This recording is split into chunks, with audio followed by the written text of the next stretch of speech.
juste après toutes ces belles choses, effectivement. Je tiens en préambule à dire un petit mot, puisque j'ai une pensée pour ma grand-mère décédée l'année dernière et qui, Dieu sait, venait ici énormément. Et je voulais passer un petit mot à Monseigneur Chauvet, qui a passé pas mal de temps avec elle. Et merci au collectif qui m'a fait confiance, vraiment au pied levé. Je pense forcément Régis Toussaint, Armel, Herbé, Patrice Lebrun. Et la personne qui m'a approché en premier, c'était notre ami Yves Gauthier et Yves Douard, qui est absent aujourd'hui, et forcément Monsieur le maire. Voilà, je vais juste vous expliquer ce qu'est le nombre d'or, parce que le nombre d'or n'est pas forcément axé sur la religion. Il existe depuis bien longtemps. Donc lorsque le collectif m'a approché pour participer au projet de Saint-Symphorien, j'ai tout de suite été séduit. C'est pourquoi, outre ma modeste aide financière, j'ai souhaité apporter ma pierre à l'édifice pour certaines tâches, dont ce petit exposé, qui a guidé en quelque sorte l'artiste. On l'a vu tout à l'heure, notre ami Régis, et c'est expliqué, vous pourrez le lire sur cette petite esplanade. Le nombre d'or, donc, connu sous le nombre de divines proportions, division sacrée ou encore code secret, est un principe à la fois simple et mystérieux, se répétant à l'infini dans la nature, les arts et les sciences.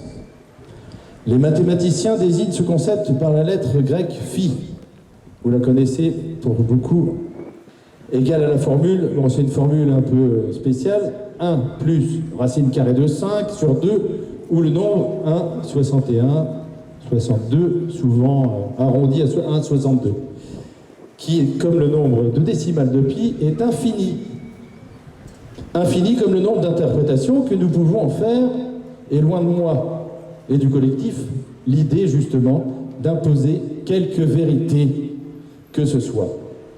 Cet exposé a plutôt pour but de nous ouvrir l'esprit et nous proposer des questions qui probablement resteront sans réponse pour certains plutôt cartésiens et apporteront l'espérance pour d'autres plus mystiques ou fervents défenseurs du côté ésotérique de la chose.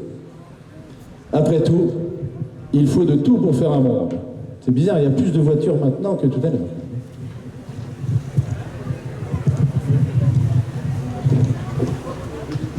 L'histoire de ce nombre d'or remonte à la numérotation des Babyloniens sur des tablettes pour arriver aux fractions de notre ère numérique.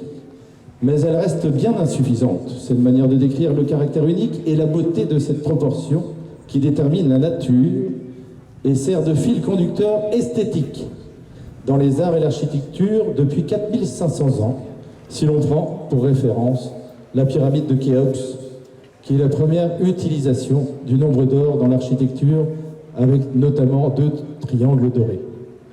De Pythagore d'ailleurs. Dans l'Ancien Testament, je parle trop près, dans l'Ancien Testament, on retrouve également le nombre d'or. Ainsi, Dieu, dans l'Exode, ordonne-t-il à Moïse de construire l'arche d'alliance. Vous ferez une arche de bois d'acacia qui est 2 coudées et demie de long, 1 coudée et demie de large et 1 coudée et demie de haut. Le produit de ces dimensions est exactement proportionné au nombre d'or.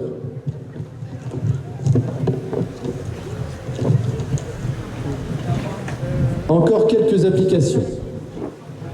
Règle des tiers en photographie, ligne de force, simplification du nombre d'or pour une plus belle harmonie en positionnant un objet ou un individu sur une ligne de force. L'architecte Le Corbusier, cité radieuse à Marseille, cité des Nations Unies à New York. Vous avez aussi des logos, National Geographic, Toyota, Ikea, qui utilisent pour faire ses meubles, les rectangles par exemple, qui utilisent le nombre d'or comme ce socle. Ce nombre d'or interviendrait également au sein de la musique,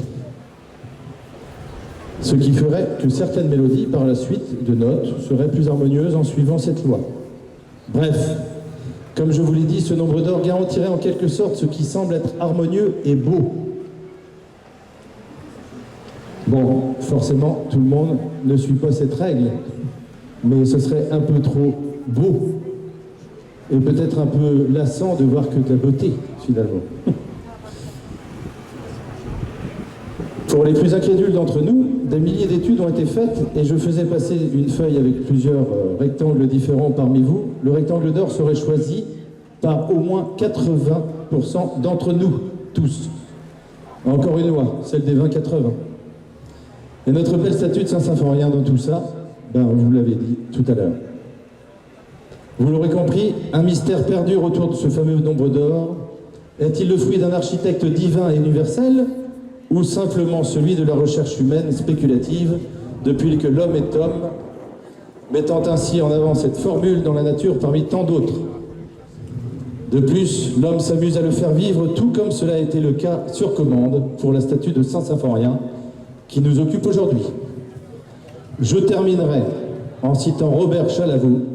Il est étonnant que certains l'imaginent partout, mais il est étonnant également que d'autres le combattent avec acharnement ou l'ignorent volontairement. Je vous laisse vous faire votre propre opinion et vous remercie de votre attention. Merci. Merci. Bravo à Michael pour cette explication succincte du nombre d'or.